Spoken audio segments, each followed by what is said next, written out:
नमस्कार, आप देख रहे हैं 4 पीएम और मैं हूं आपके साथ सिमरन। दोस्तों, इस्लामाबाद टॉक बेनतीजा साबित होते ही मिडिल ईस्ट से लेकर के वॉशिंगटन तक वो भूचाल आया है जिसकी कल्पना शायद डोनाल्ड ट्रंप ने अपने ख्वाबों में भी नहीं की होगी।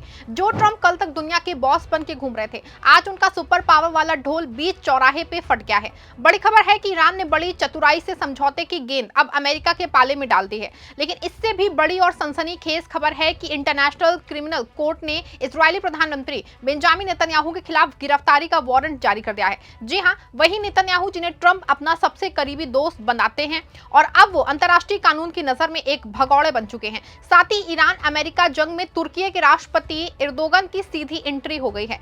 एर्दोगन ने वो ऐलान किया है जिससे ट्रंप की सिट्टी पिट्टी गुम हो गई है। आज की विशेष रिपोर्ट में हम आपको बताएंगे कैसे ट्रंप अब दो रास्ते के बीच फंस गए हैं और कहां से कैसे मिडिल ईस्ट की जंग में तुर्की की सीधी दखल अंदाजी होने जा रही है। दोस्तों, कूटनीति की बिसात पे ईरान ने ऐसी चाल चली है कि ट्रंप के रणनीतिकार दंग रह गए हैं। ईरान ने साफ कह दिया है कि वो शांति के लिए तैयार है, लेकिन शर्तें उसकी होगी।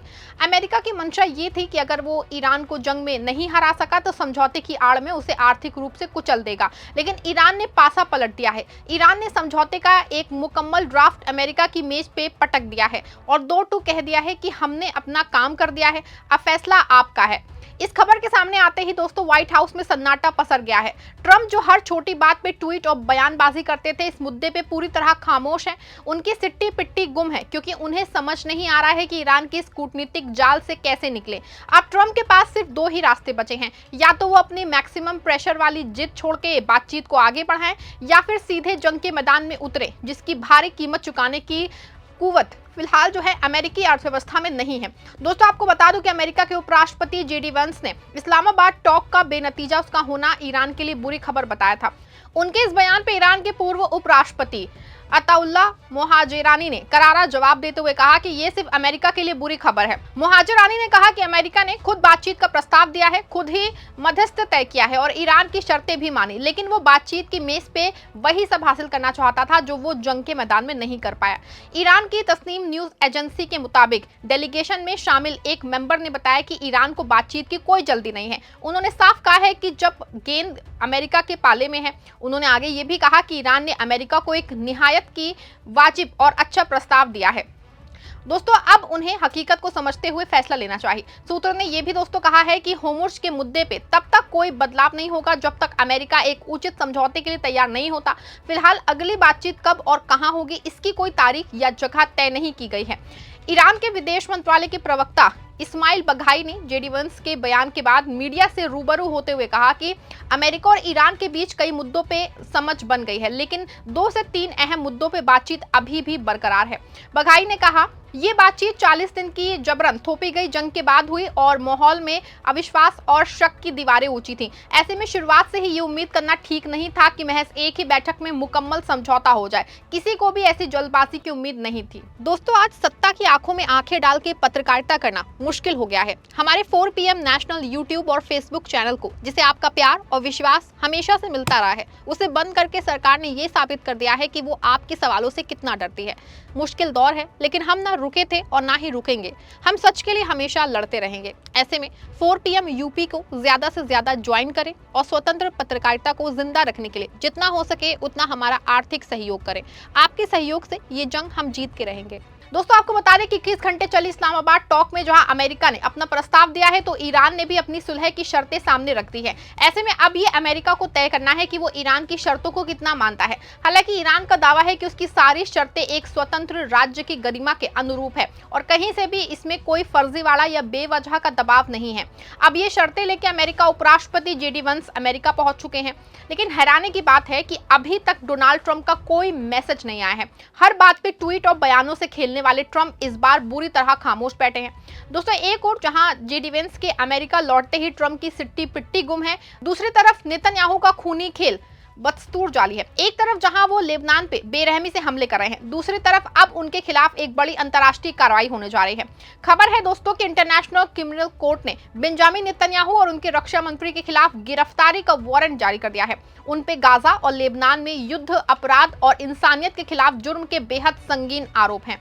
ये नेतन्याहू के चेहरे पे वो कालिक है जिसे ट्रंप का कोई भी वीटो नहीं धो सकता। अब नेतन्याहू के लिए दुनिया के उन 120 से ज्यादा देशों में कदम रखना आसान नहीं होगा, वरना वो सीधे आईसीसी के प्रति जवाबदेह होंगे। बता दूं आपको दोस्तों कि ये वही नेतन्याहू हैं जो खुद को इजराइल का रक्षक बताते थे, लेकिन आज वो पूरी दुनिया की नजर में एक मुजरिम और भगौड़े बन चुके हैं। ट्रंप के लिए सबसे बड़ी कूटनीतिक शिकस्त है, क्योंकि वो एक ऐसे शख्स की पीठ ठोक रहे हैं जिन्हें कानून ने गुनहगार मान लिया है। इधर नेतन्याहू वारंट से जूझ रहे हैं, उधर तुर्की के राष्ट्रपति रेसेप तैयप एर्दोगन ने आग में घी डालने का काम किया है। जी हाँ, एर्दोगन ने खुले मन से नेतन्याहू की तुलना आधुनिक दौर के हिटलर से कर दी है। दोस्तों, एर्दोगन ने साफ लफ्जों में चेतावनी दी है कि अगर इजराइल ने अपनी हदें पार की और मासूमों का कत्लेआम नहीं रोका तो तुर्की इजराइल पे सीधा सैन्य हमला करने से पीछे नहीं हटने वाला है। एर्दोगन ने अमेरिकी राष्ट्रपति ट्रंप को भी खबरदार किया था कि कुछ ताकतें अमेरिका ईरान समझौते को कमजोर करने के लिए उकसावे या साजिश का सहारा ले सकती हैं। उसे सीधे तौर पर इजराइल की ओर इशारा माना गया था। इसके जवाब में नेतन्याहू ने भी एक्स पे लिखा कि उनके नेतृत्व में इजराइल, ईरान और उसके समर्थित समूहों के खिलाफ कार्रवाई जारी रहेगी। उन्होंने एर्दोगन पे पलटवार करते हुए आरोप लगाया कि वो ऐसे समूहों का समर्थन करते हैं और अपने ही देश में कुर्द नागरिकों के खिलाफ कार्रवाई कर चुके हैं। गौरतलब है दोस्तों कि तुर्की नाटो का दूसरा सबसे बड़ा सैन्य बल है। एर्दोगन की इस धमकी ने पेंटागन की रातों की नींद उड़ा दी है। ट्रंप ने सोचा था कि वो सिर्फ ईरान को डराएंगे, लेकिन अब उनके सामने तुर्की जैसे मजबूत नेता सीना तान के खड़ा हो गया है। एर्दोगन का ये सख्त रुख दिखाता है कि अब मुस्लिम जगत नेतन्याहू की गुंडागर्दी और ट्रंप की शह को बर्दाश्त करने के मूड में बिल्कुल नहीं है।